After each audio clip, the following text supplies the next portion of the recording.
Lesson for an indolent disciple. Strive to enter at the strait gate.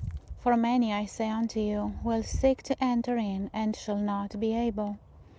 Effort is the price of success in every department of human action.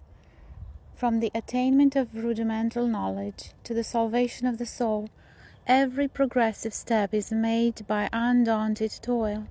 The boy who drones over his book, a slave to listless laziness, thereby secures a place for himself at the foot of society.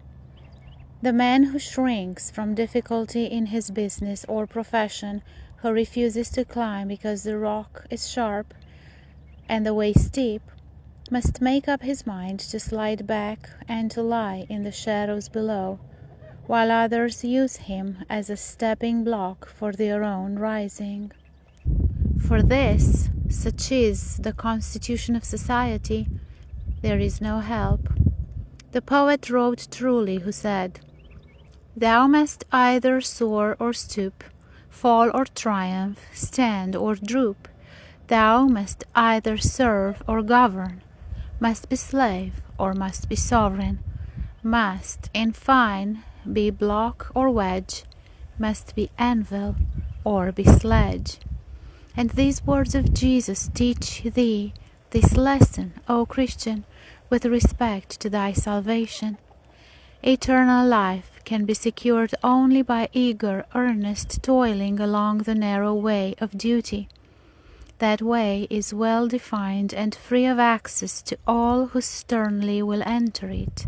But its entrance is beset with difficulties, and all along its length are obstacles and ambushes, and ambushed foes seeking to turn the fainting traveler aside.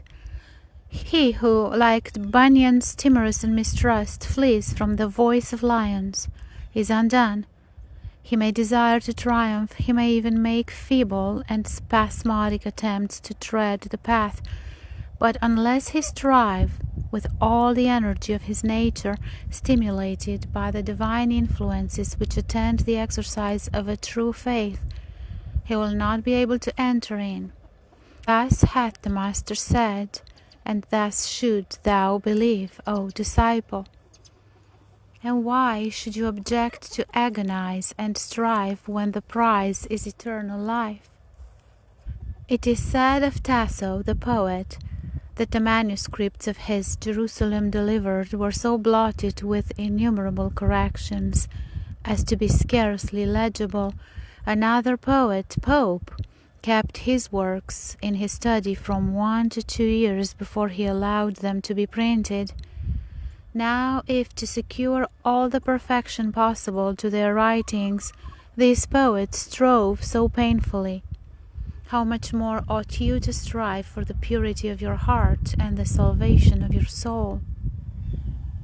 Strive mightily, therefore, O Christian, since to shake off an indolent spirit, to stir your soul to exertion, to reach constantly upward, to struggle for a firm foothold in the most slippery places, to wrestle manfully even when principalities and powers are your foes, to refuse submission to any evils, however frowning, are conditions you must either fulfill or sink to littleness, to uselessness, perchance to ruin.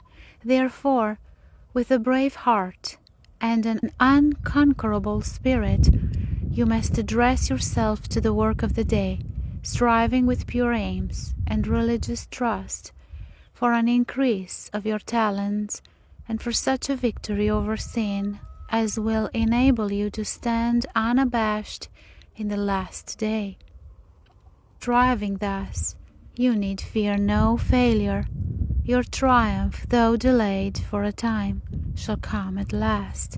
Say then with the poet, "So let it be, in God's own might, we gird us for the common fight, and strong in Him whose cause is ours, in conflict with unholy powers, we grasp the weapons He has given, the light, the truth, the love of heaven."